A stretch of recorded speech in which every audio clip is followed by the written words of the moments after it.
ಕರ್ನಾಟಕದಲ್ಲಿ ಏನಂತಂದ್ರೆ ಗ್ಯಾರಂಟಿ ಯುಗ ಶುರುವಾಗಿದೆ. ಈ ಗ್ಯಾರಂಟಿ ಯುಗದಲ್ಲಿ ಅನ್ನಭಾಗ್ಯ ಯೋಜನೆಯೂ ಕೂಡ ತುಂಬ ಇಂಪಾರ್ಟೆಂಟ್ ಆಗಿದೆ. ಬಡವರಿಗೆ ಅಕ್ಕಿ ಕೊಡುವಂತಹ ವಿಶೇಷ ಯೋಜನೆ, ಸಿದ್ದರಾಮಯ್ಯವರ ಕನಸಿನ ಯೋಜನೆ ಈಗ ಮತ್ತೊಂದು ಸ್ವರೂಪ ಪಡೆದುಕೊಂಡಿದೆ. ಮೊದಲು ಏನಂತಂದ್ರೆ ಅಂತ್ಯೋದಯ ಮತ್ತು BPL ಕಾರ್ಡುದಾರರಿಗೆ ಏನಂತಂದ್ರೆ ಹೆಚ್ಚುವರಿ ಅಕ್ಕಿಯನ್ನು ಕೊಡ್ತಾ ಇದ್ರು. ಆದರೆ ಅಕ್ಕಿಯ ಬದಲಿಗೆ ದುಡ್ಡನ್ನು ಹಾಕ್ತಾ ಇದ್ರು. ಆದರೆ ಈಗ ಹೆಚ್ಚುವರಿ ಅಕ್ಕಿ ಅಂದರೆ 10 kg ಅಕ್ಕಿಯನ್ನು ಕೊಡೋದಕ್ಕೆ ಈಗ ರಾಜ್ಯ ಸರ್ಕಾರ ಮುಂದಾಗಿದೆ. ಏನಂತಂದ್ರೆ ಪಡಿತರ ಹೊಂದಿರುವ ಫಲಾನುಭವಿಗಳಿಗೆ ಇಷ್ಟು ದಿನ ಅನ್ನಭಾಗ್ಯ ಯೋಜನೆಯ ಅಡಿಯಲ್ಲಿ ಸರ್ಕಾರ ಹೆಚ್ಚುವರಿ 5 kgಯ ಬದಲಿಗೆ ಹಣವನ್ನು ನೀಡಲಾಗ್ತಾ ಇತ್ತು. ಆದರೆ ಈ ತಿಂಗಳಿನಿಂದಲೇ ಹಣದ ಬದಲಿಗೆ ಪ್ರತಿ ಫಲಾನುಭವಿಗೆ 10 kg ಅಕ್ಕಿಯನ್ನು ಕೊಡೋದಕ್ಕೆ ಸರ್ಕಾರ ನಿರ್ಧರಿಸಿದೆ ಅಂತ ಆಹಾರ ಮತ್ತು ಸರಬರಾಜು ಮತ್ತು ಗ್ರಾಹಕರ ವ್ಯವಹಾರಗಳ ಸಚಿವ KH ಮುನಿಯಪ್ಪ ತಿಳಿಸಿದ್ದಾರೆ. ಈಗಾಗಲೇ ಕೇಂದ್ರ ಏನಂತಂದ್ರೆ ನಿನ್ನೆ ಸುದ್ದಿಗೋಷ್ಠಿ ಮಾಡಿದ್ರು ಈ ಮುನಿಯಪ್ಪ ಅವರು. ಆ ಸುದ್ದಿಗೋಷ್ಠಿ ಮಾಡಿದಂತಹ ಸಂದರ್ಭದಲ್ಲಿ ಚುನಾವಣೆ ಸಂದರ್ಭದಲ್ಲಿ ಅನ್ನಭಾಗ್ಯ ಯೋಜನೆಯ ಅಡಿಯಲ್ಲಿ 10 kg ಅಕ್ಕಿಯನ್ನು ಕೊಡುವಂತಹ ಭರವಸೆಯನ್ನು ನೀಡಲಾಗಿತ್ತು. ಕೇಂದ್ರ ಸರ್ಕಾರಕ್ಕೆ ಅಕ್ಕಿ ನೀಡುವಂತೆ ಮನವಿ ಮಾಡಿದಾಗ ದಾಸ್ತಾನು ಇದ್ರೂ ಕೂಡ ಕೊಟ್ಟಿರಲಿಲ್ಲ ಅಂತ ಆರೋಪ ಮಾಡಿದ್ದಾರೆ ಕೇಂದ್ರ ಸರ್ಕಾರದ ವಿರುದ್ಧ. ಈಗ ಕೇಂದ್ರ ಸರ್ಕಾರವು ರಾಜ್ಯ ಸರ್ಕಾರಕ್ಕೆ ಅಕ್ಕಿ ನೀಡೋದಕ್ಕೆ ಒಪ್ಪಿಗೆ ಕೊಟ್ಟಿದೆ. ಪ್ರತಿ ಕೆಜಿಗೆ 22.50 ರೂಪಾಯಿ ದರದಲ್ಲಿ ಅಕ್ಕಿ ನೀಡೋದಕ್ಕೆ ತೀರ್ಮಾನ ಮಾಡಿದೆ ಅಂತ ಕೇಂದ್ರ ಸರ್ಕಾರ ಕೊಡೋದಕ್ಕೆ ರೆಡಿಯಾಗಿದೆ ಅಂತ KH ಮುನಿಯಪ್ಪ ಅವರು ಹೇಳಿದ್ದಾರೆ. ಇನ್ನು ಕಳೆದ ವರ್ಷ ನಮಗೆ ಪ್ರತಿ ತಿಂಗಳು 2.29 ಲಕ್ಷ ಮೆಟ್ರಿಕ್ ಟನ್ ಅಕ್ಕಿ ಬೇಕಾಗಿತ್ತು. ವಾರ್ಷಿಕವಾಗಿ 27.48 ಲಕ್ಷ ಮೆಟ್ರಿಕ್ ಟನ್ ಅಕ್ಕಿ ನೀಡುವಂತೆ ಕೇಂದ್ರಕ್ಕೆ ಮನವಿ ಮಾಡಿಕೊಂಡಿದ್ರು. ಅಂದರೆ ರಾಜ್ಯ ಸರ್ಕಾರ ಮನವಿ ಮಾಡಿಕೊಂಡಿತ್ತು.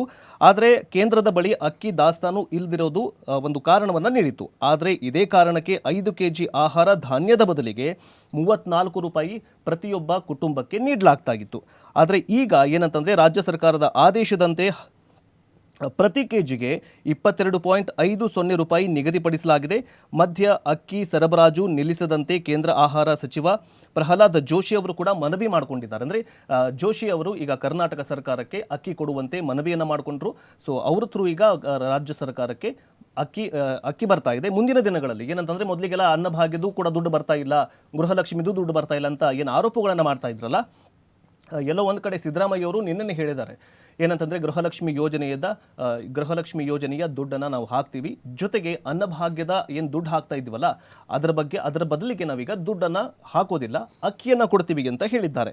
ಹಾಗಾದರೆ ಕೆಲವೊಂದಿಷ್ಟು ವಿಚಾರಗಳನ್ನು ನೋಡ್ತಾ ಹೋಗೋದಾದರೆ ಅನರ್ಹ BPL ಹೊಂದಿರೋ ಸ್ವತಃ ಅಕ್ಕಿ ಬಿಟ್ಟು ಕೊಡಿ ಅಂತ ಕೆಲವೊಂದಿಷ್ಟು ಹೇಳಿದ್ದಾರೆ. ಅಂದರೆ ಮುನಿಯಪ್ಪ ಏನು ಹೇಳಿದ್ದಾರೆ ಅಂತ ನೋಡ್ತಾ ಹೋಗೋದಾದರೆ ಅನರ್ಹ BPL ಹೊಂದಿರೋರು ಸ್ವತಃ ಅಕ್ಕಿಯನ್ನು ಬಿಟ್ಟುಕೊಡಿ, ಇಲ್ಲದಿದ್ದರೆ ಕಾನೂನು ಕ್ರಮ, ಈ ಬಗ್ಗೆ ಜಾಹೀರಾತು ಕೊಡ್ತೇವೆ ಅಂತ ಸಚಿವ ಹೇಳಿದ್ದಾರೆ. ಪ್ರತಿ ತಿಂಗಳು 10ರೊಳಗೆ ಪಡಿತರ ವಿತರಣೆ ಮಾಡಲಾಗುತ್ತೆ. ವಿಳಂಬವಾದರೆ 2 ತಿಂಗಳಾದ ಅಂದರೆ ವಿಳಂಬ ಏನಾದರೂ ಆದರೆ 2 ತಿಂಗಳ ಪಡಿತರವನ್ನು ಒಂದೇ ಸರ್ತಿ ನಾವು ಹಾಕ್ತೀವಿ.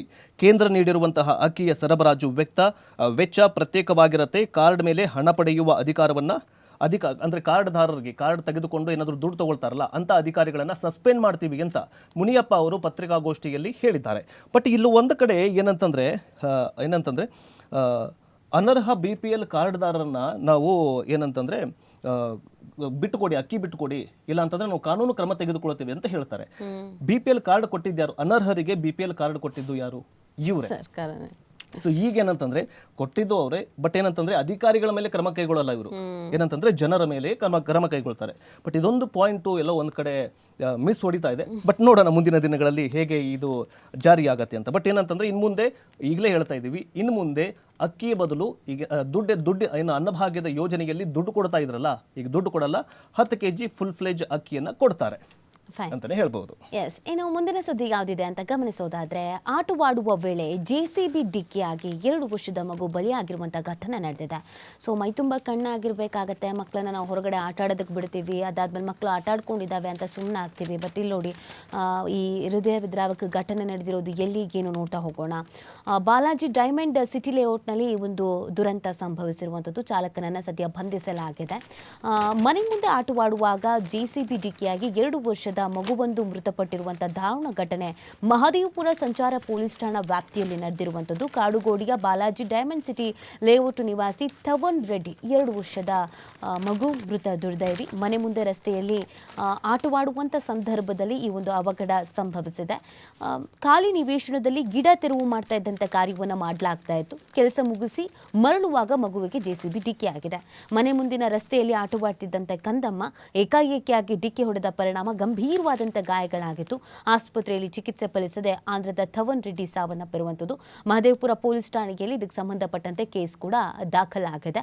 ಸೊ ಇದೀಗ ಚಾಲಕನನ್ನು ಬಂಧಿಸಲಾಗಿದೆ. ಸೊ ನಾವು ಬೆಂಗಳೂರು ಅಂತ ಅಲ್ಲ, ಬೆಂಗಳೂರಲ್ಲೂ ಕೂಡ ಅದ್ರ ಜೊತೆಗೆ ಬೇರೆ ಬೇರೆ ಭಾಗಗಳಲ್ಲೂ ಮಕ್ಕಳು ರೋಡಲ್ಲಿ ಆಟ ಆಡ್ತಾ ಇರ್ತವೆ ನೋಡಿ. JCB ಆಗಿರ್ಬೋದು, ಲಾರಿ ಆಗಿರ್ಬೋದು, ವೆಹಿಕಲ್ಸ್ ಆಗಿರ್ಬೋದು, ಹೈಟ್ ಇರೋದ್ರಿಂದ ಅವ್ರಿಗೇನು ಅವ್ರ ಸಮಕ್ಕೆ ನೋಡ್ತಾ ಇರ್ತಾರೆ. ಕೆಳಗಡೆ ಮಕ್ಕಳು ಇದ್ದಾರಾ ಇಲ್ವಾ ಅದನ್ನೆಲ್ಲ ನೋಡೋದು ಇಲ್ಲ. ಹಾಗಾಗಿ ಮಕ್ಕಳನ್ನ ಆಟ ಆಡೋದಕ್ಕಿಂತ ಮುಂಚಿತವಾಗಿ ನಾವು ಕೂಡ ಎಚ್ಚರಿಕೆಯನ್ನು ವಹಿಸಬೇಕು. ಜೊತೆಗೆ ಚಾಲಕರು ಸ್ವಲ್ಪ ಹಿಂದೆ ಮುಂದೆ ನೋಡೋದು ಅಥವಾ ಏನಾದರೂ ಈ ಥರದ ಅವಘಡಗಳು ಇತ್ತೀಚಿನ ದಿನಗಳಲ್ಲಿ ಹೆಚ್ಚಾಗಿ ಸಂಭವಿಸ್ತಾ ಇರೋದ್ರಿಂದ ಮೈಯೆಲ್ಲ ಕಣ್ಣಾಗಿರ್ಬೇಕಾಗಿರುತ್ತೆ ನೋಡಿ. ಇವಾಗ ಒಂದು 2 ವರ್ಷದ ಕಂದ ಏನು ತಾನೇ ತಪ್ಪು ಮಾಡಿತ್ತು, ತನ್ನ ಪಾಡಿಗೆ ತಾನು ಆಟ ಆಡ್ಕೊಂಡಿತ್ತು.